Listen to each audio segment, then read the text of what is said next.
Right. So, my name is Mary Turner Thompson. I am an international best-selling author. Some of you might have seen me here last time at CrimeCon Glasgow, which is awesome. My books are The Bigamist and the Psychopath. I am an expert in psychopaths, which is quite a fun thing to be. But I'm also now one of the directors, along with Lee Taylor, who's currently walking down the aisle. And what we do as a non-profit community enterprise company is that we help people write books, whether that's poetry, legacy, novels, memoirs, etc. We help people actually achieve the dream of writing a book. And we have worked with both these lovely men on helping them write their books.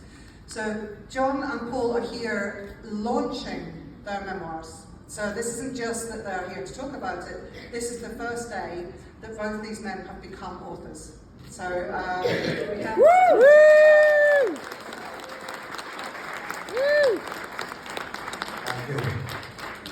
So we have John, who's written Framed in Grief, and Paul has written From Gangs to Gourmet.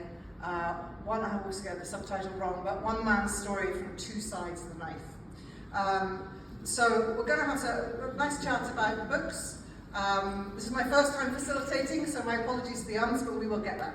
So, yeah, books and films, you two. So what I wanted to ask is that, you know, both your stories are about a young life going into crime, prison life, and then coming out the other side. There were catalysts that drove you into it and out of it. But I wanted to ask you, are there any books or films in your life that were influential in your lives, or more meaningful or similar to your story, that would give people an idea about what your story was? I think you had an idea, didn't you? Yeah, I get it, Paul. If I was to put my book into 3 movies, it would probably be Goodfellas mixed with Wolf of Wall Street with a splash of 50 Shades of Grey. Don't get me wrong, guys, there's no getting a bare bottom spank, nothing like that. It's nothing like that, but like you mean. But no, it's just why I'm coming of age. Coming of age book, and coming of age we all make these damn mistakes. But yeah, they three would probably sum it up perfectly. Brilliant. What about you, John? Is there any books or films that you think are... Don't think there's too many books that could relate to parts of my life. Yeah. You couldn't just name 3 books. Okay. Some of them I can't even remember the names of them. Yeah. Books that were turned into movies as Yeah. well. There's just a whole Was there any films or books you've read or films you've watched that you kind of gone, yeah, I get that, that's kind of like my life? Is there any films, yeah? But you just can't remember it, yeah? Okay, all right. So what about, I mean, one of the things in both your books, you both have really sort of detailed and explained what it was like in prison. And you both had sort of shared experience, not together obviously, but both shared experiences in prison. Can you share one of the most pivotal moments that you had in jail that, you know, sort of like you've detailed in your book? Is there anything specific you can share with us? Do you want to go first, Paul? Yeah. Well, for me, you know, prison in a lot of ways is just routine. It's just, see if you can remember to wipe your own bum in the morning. You don't need to think prison, that's what it is. But the violence side always stands out, and there is definitely a few fights and a few violent scenes I've seen in there that always stick out. One in the book I seen, had nothing to do with it. It was a boy get stabbed, slashed, and hit me about 50 kilo weight in Kilmarnock prison. They were smashing the shit on these 3 guys. The screws were too scared to go near them.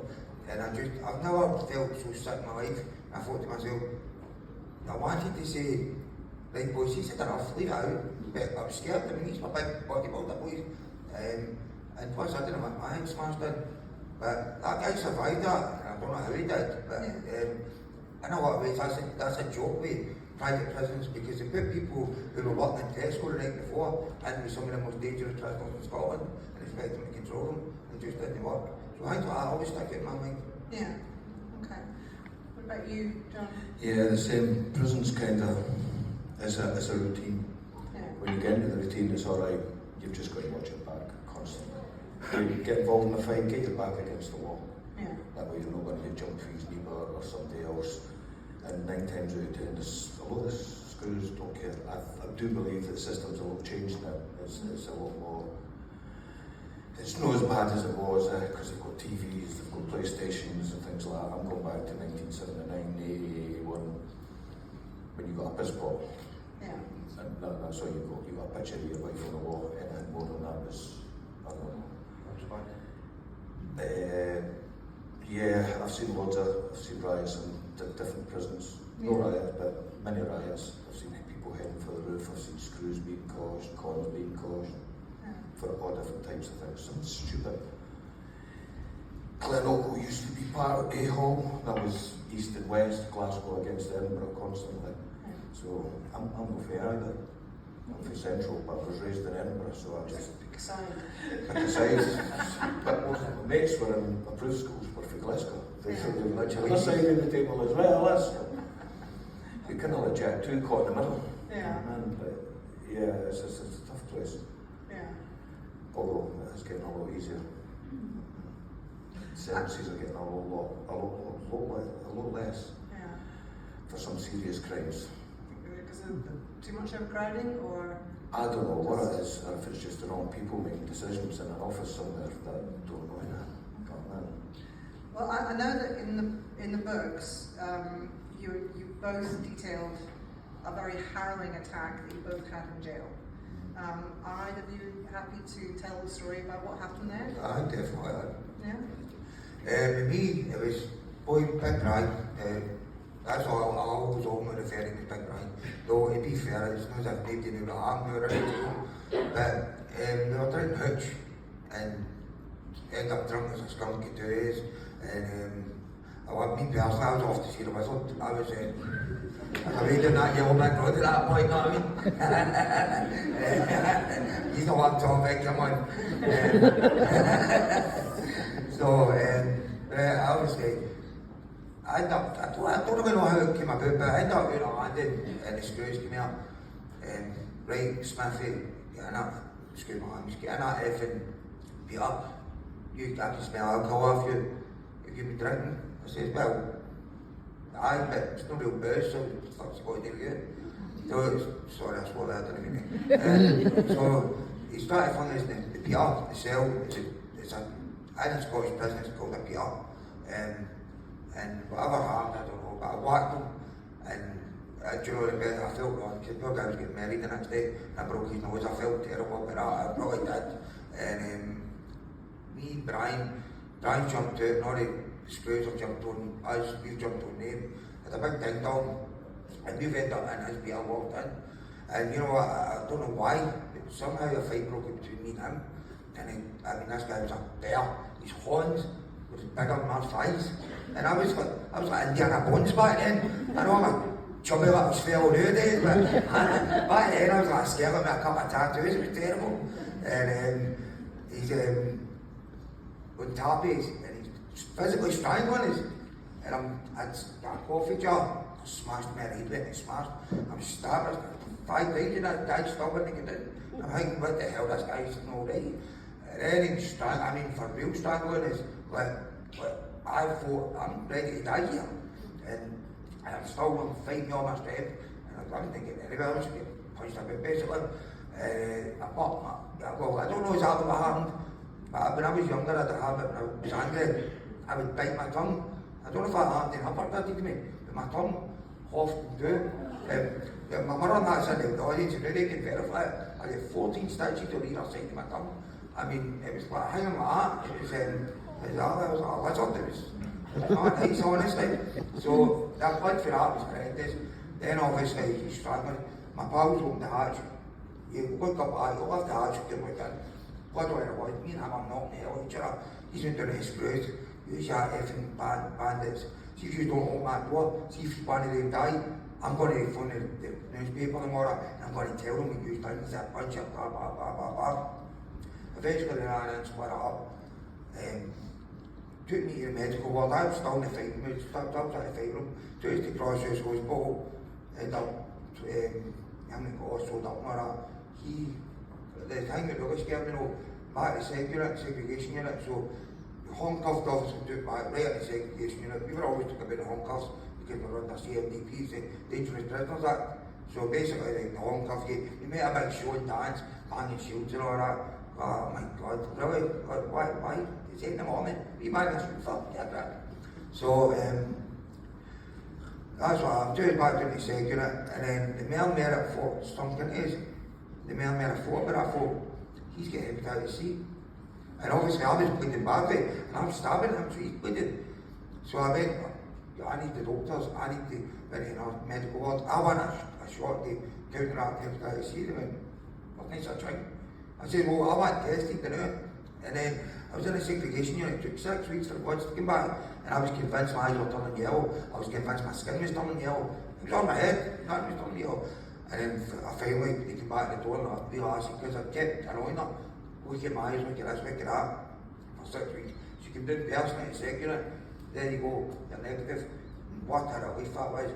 And Brian got moved to Shorts, and unfortunately for me, I was not allowed in Kilmarnock.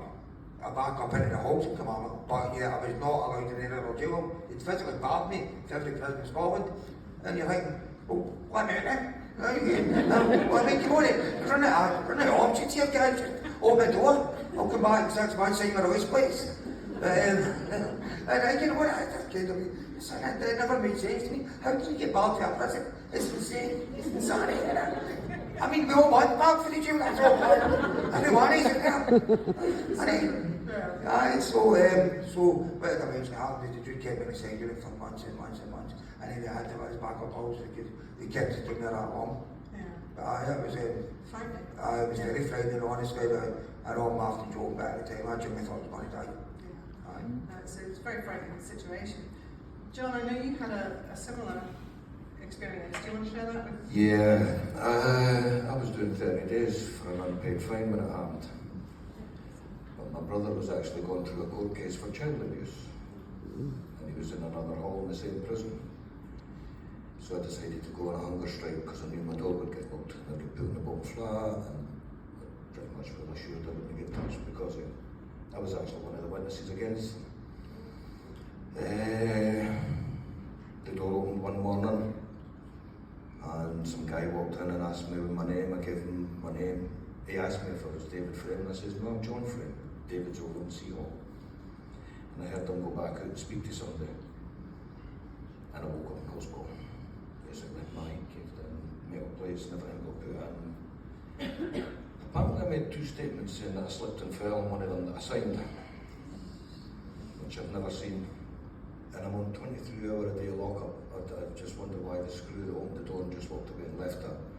Okay, mate, I thought I was my brother. It still doesn't entitlement to get somebody pummeled over, you know what I mean?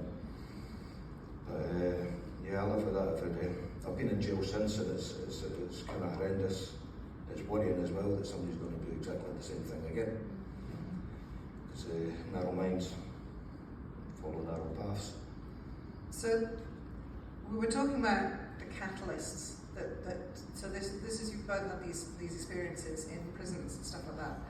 But what was the catalyst, do you think, that led you to the kind of crimes that you committed that ended up in prison? So what do you think was the thing? Yeah, so would you tell us a bit about that? Yeah, just 10-year-old, my mum went out one night and didn't come home.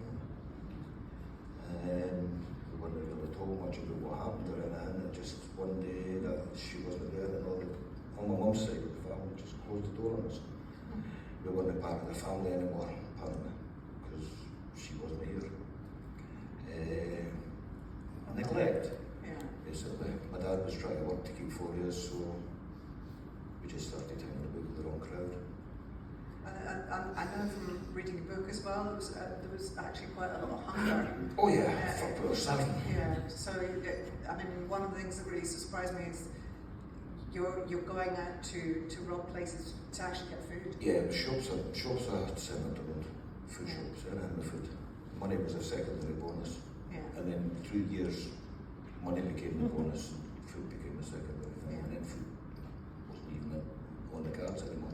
Yeah, and that, I mean, so that catalyst, that sort of domino that fell, with being your mother passing away or dying, and then having to sort of survive yourselves as children.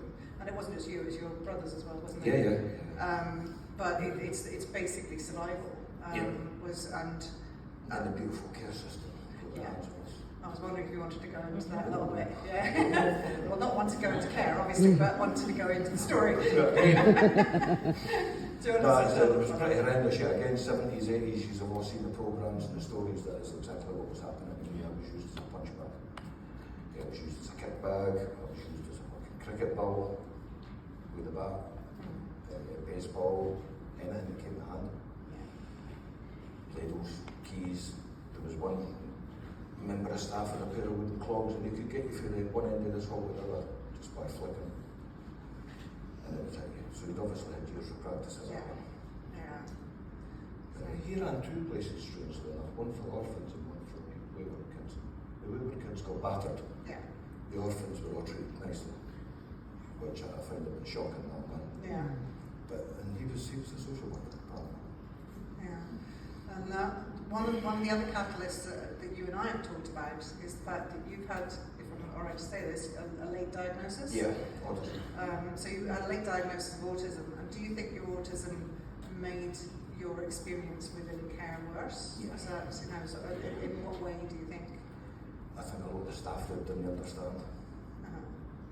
It's just nothing in terms of it's just through learning. I mean, we know more about it these days than we did then. Yeah. I was just seen as troublesome and bothersome. Troublesome and bothersome. Are you still troublesome and bothersome? Not at all. I don't know, I can't be. You're wearing a badge saying court jester, so. What about you, Paul? What do you think was the catalyst that brought you into kind of life of crime? Honestly, I'm trying to think how they follow that story. It sounds a good one. Follow up to it. But, Carlos, you know, when we grew up, you learned fast. You didn't. The council never put a lot of money into health, lifelines, like school systems, play parts or anything like that. Everything was run down. The only thing you found in your doorstep was death and destruction. And sometimes that's, I mean, that literally. The destruction part, definitely. We didn't need to go look for crime. Crime was right there. But you know, it's funny. Well, I don't ever remember filling out an application form to join a gang. I don't remember ever taking an interview. I don't ever remember even getting my P45. No, I'm serious. I mean, all gangs are in Scotland really are as young people hanging together. They call them these days disadvantaged youth, if I'm saying that right. Coming together, and suddenly they're a gang. They're a gang, so into the day expect together for protection.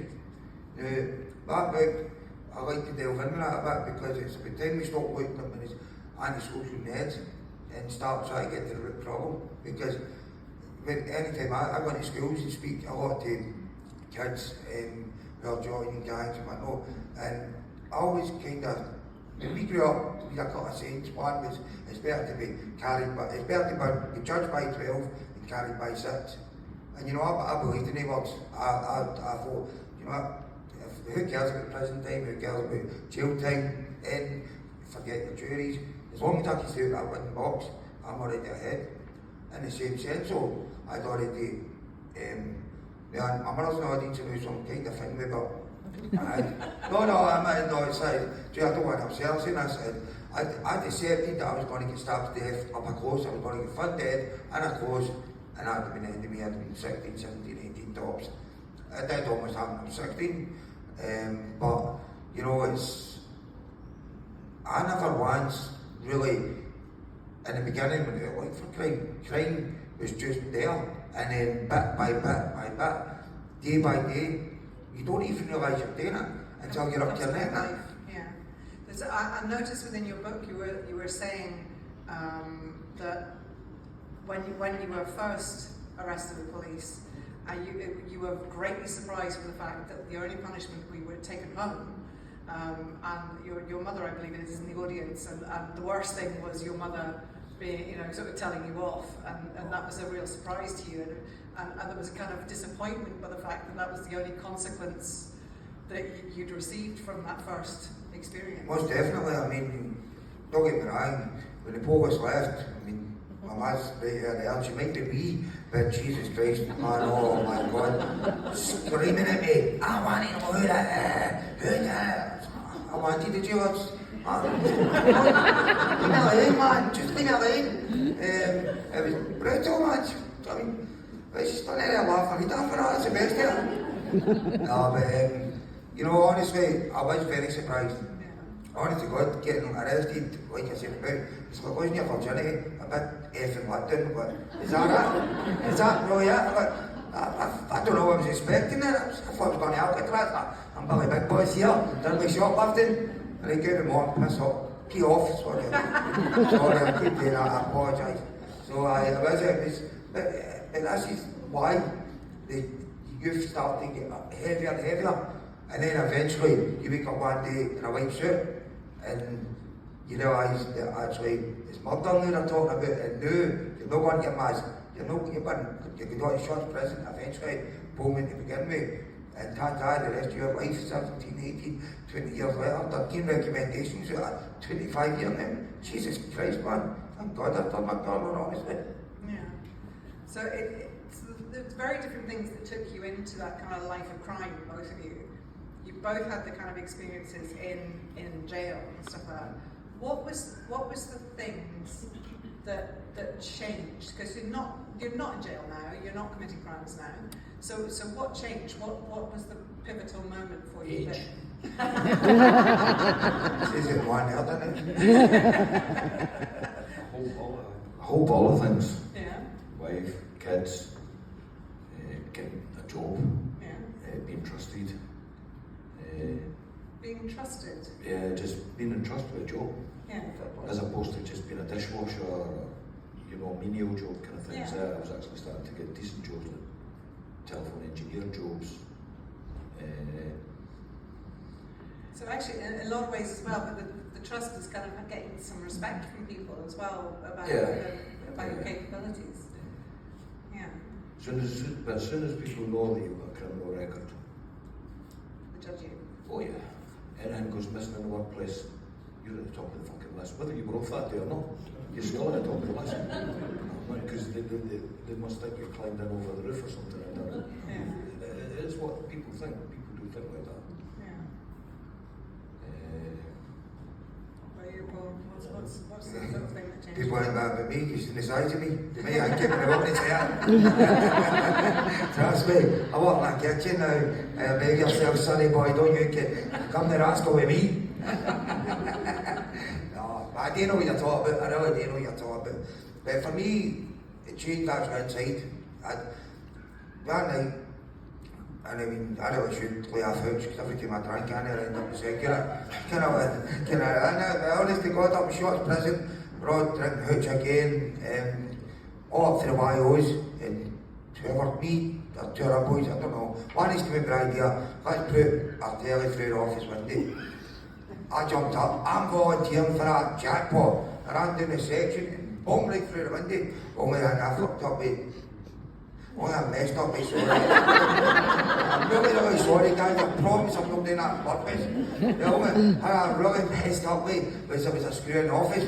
Jesus Christ man, you'd have thought it was a boat lightning up, bump, boom, right up where you see. And I thought, oh, I'm going to get done in. Oh, they're going to let on me man. And me and my two pals ran into the PR. Barricaded the door, smashed up the cell. 2 hours later, they're still banging on the door. Come out, boys, come out. They're drunk and are in singing. You keep on knocking, but you can't come in. And I said, I will effing get in there, wait till we get out.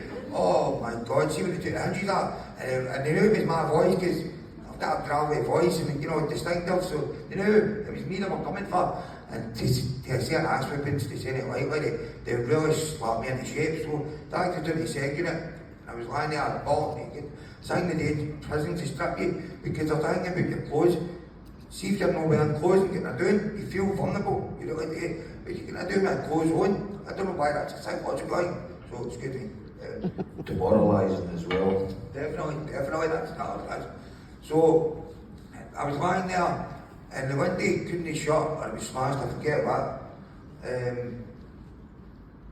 And basically, I was bottom naked, it was January. Now, any you know the area I shot, it's freezing up there in July. And in January, it's uninhabitable, it's terrible. So, do you know what I guess what alcoholic would refer to as a moment of clarity. I opened my eyes for the first time, and I thought, Paul, is this it? Is this going to be it? Time after time, fighting against a system that you'll never beat? Or are you going to eventually just go, do you know what? Enough's enough. And, you know, I was lucky, I got out. My missus is sitting right there. Now, if any of the guys up here, you go on, they want to change your life. I mean, it's a start, aren't you? So, I just didn't act like girl. No, but seriously. No, but seriously, though, I did genuinely when I got out there. But that was, for me, that was my moment. I was told my eyes had opened for a weird, it was in a weird way, and that was Brilliant. I'm going to go to the audience questions, but before we do, I want to ask you both a question about the writing of the books. You know, sort of like what to you was the sort of biggest part of writing the book? Was it, I mean, obviously I want to say it was awesome getting the help from us, but how do you feel now that the process is over? You know, would you recommend it to other people? You know, is there any advice you give to other people about writing this story? Is it a good idea? What's your thoughts? Do it. Yeah? Yeah, do it. What was the best part to you of having Finishing it?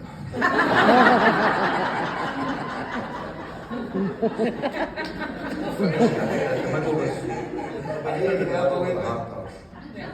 The end was, Did you find it hard writing it?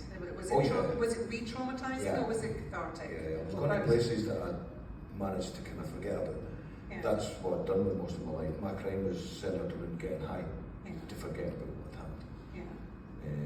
That's the only reason I was burbling places, was to get money, to get high. As soon as I was sober, it was all back in my head again. Yeah. And it took a couple of years after coming off drinking drugs for it to all come back, but it's all back, but I'm learning to deal with it now. Without going out and burbling places, get money and go and get high, to forget about it. I've got a job to get money and go and get high. What about you, Paul, with the writing side of things? Well, for me, you know, listen, we sitting here now, it's one of them, the two of them want to come next week, you're 50-50, you've got to turn around and say, I like what you're, it's not that I like you, I don't dislike your writing, I do, I love really, but you know, listen, me and Lee get really into some personal stuff, places I never thought I would go, but writing the book was also an emotional roller coaster, and as my missus will tell you, sometimes I was crabby, sometimes I was upset, I was having to go into death, suicide, murders, whatever. There's so much in that book, so it's really, like you, I'm happy to be finished it. I've got to admit, I definitely. But it was emotional. We felt like, you know, we tell her sitting there, we felt like I could not have done it, honestly. She pushed me. I was on page 1 of my book for 4 years. Honest to God, I'm being serious. Trying to write to myself, 4 years for page 1, and then in 8 months I've done a full book. So there you go, that's got to say something about it, innit? Come on. And you did an awesome job, both I of you. think by the that's way. what helps as well, is the fact that we use a built up a rapport. We've built up a rapport. We've got a lot of likes and interests, like history, archaeology. Oh God, we can talk off at a tangent, can't we? Conversations. We never spoke about the book. We just spoke about Vikings, Saxons, genealogy, I'm into all that sort of thing, yeah. And she's into it as well, which kind of helps it. It's intimidating enough trying to write a book about your past, but it helps if you've got somebody to help you. Just make it easier. So we don't want to go over time, and we've got some questions from the audience. So Casey was asking, would either of you consider writing another book? Another book? No, seriously, no. Can I take that one, sorry? No, actually, we've left this book on a wee bit of a cliffhanger. So I think of my life in 2 stages. So I've got the first stage, which was all insane, just madness. Then the second stage, which was building a life and trying to be an actual man to my wife, well, my partner and children, trying to become the best chef I can be. But did some crazy things. I mean, I worked in this hotel personally. I get sacked it because I was that drunk one night. I told the duty manager what I thought of him. I came in the next day and I put my lights on. What you did? You sacked last night? I didn't remember. So that's some of the stuff I've been part two. So I would definitely consider writing another book. Well, I'll be writing another book. I think you've got another 2 or 3 of you, actually. John, did your late diagnosis give you answers as to how you've lived your life until now? Yeah. So I It's think like a light bulb went on. Yeah. Yeah. I think pretty much well since diagnosis I've not really been convicted of a couple of breaches of the peace, but that's everybody gets that having to get drunk. Comes back and parcel everything out. But I had breach of the pieces and a couple of speeding fines. Other than that I've done nothing. Cool. And I don't have any intentions of, just in case anybody's wondering. There's another question, which is actually for me, but I'm going to put it to you two. Is somebody saying, Mary, I saw you here at CrimeCon last time and was inspired. Do you have any advice for people who want to tell their story like Paul and John have done? Well, I want to put that to you. Do you have advice for anybody who wanting to write their story? What would you say? Yeah, do it. Yeah. Whether you can do it without help or getting help, do it. Just get started and just do it, yeah? Okay. My advice is listen, the one thing that's going to stop you is fear. But fear isn't the real, it's inside your own head. Start putting pen and paper. And see at the end of the day, see the book I've got just now, see if it flies flat in its face and people go, your book's a lot of nonsense, go, I've not read your book yet. Oh, that's right, you're a romantic kid. Brilliant. Such a good answer. Another additive as well, you don't need English. My English is atrocious. I can spell and that is it. I know nothing about punctuations or anything like that. She'll tell you, I wrote 3 big A4 books that I sent to her. It's just one big sentence. There's not even a full stop at the end. Maybe there's a part 2. That's what an editor's job is. Yeah. That's what we do as editors. Is we you know, I mean, my advice would be basically your first draft of any book is always a brain dump. You know, it's a lot of people feel that when they're writing a book, it has to be perfect. The first draft it has to come out fully formed, and it's like expecting your child to come out as an 18-year-old. You know, it's like you give birth to the idea. You get the first draft. It just get the information out, and then start working on the editing and the polishing. So don't worry about. That's what we said to you guys, wasn't it? It's just brain dump. Just get it out, and then we'll see what we can do with that information. So. Was there another question here? Oh yeah, this is not the one we should be doing at the end of our session. More we should have done at the beginning, but you know, this is my novice facilitation. Could you both summarise in maybe 3 sentences what your book is about? No going down the road I choose. Crime, drugs, forget about problems that you've got in your life. If you've got problems, there's plenty of places out there to help you now. So there's no excuse for sitting in a bedroom and just wasting away. Life, money, murder. And redemption? Very good. And sorry, of course, redemption, of course, sorry, it's... Wait, can I pick you up? So that's. I think we are very nearly exactly on time. Is that? Unless anybody, there's any last question somebody wants to. Yes, go on. Go. Sorry, just on your last little bit there. Do you actually either of you kind of hanker a little bit for the old life? Sorry, can you Do you hanker for the old life? So Paul, she said, do Oh, either of you hanker for the old life? do you mean like, as in, wish you were there again? Well, every now and again, yeah. Kind of You know, listen, see if I was going to turn and say it never went in my head, I'd be lying. It passes through your head, but you've got to remember, these are my shaving cuts. I mean, I've been shot at point blank range, I've been stabbed 9 times, slashed it, and see, my life is misery. I just couldn't see it. See now that I've got a missus and 2 weeks, and do my idea of going out for a wild night now is either doing my shopping on the Saturday night or on the Sunday morning. Nobody had Tesco or Asda night. Real bad boys, us now, you know what I mean? That's really it. I mean, I'm happy with it, I really am. So, to answer your question, no, I wouldn't. I mean, yeah, give it sometimes, grandy, but nah, never a one for please. Superb. And do you want to say whether you still hanker for it? No, my highlight's my fruit and the trees growing or the onions coming through. Good music. Yeah. I don't know how to hanker for that life anymore. No.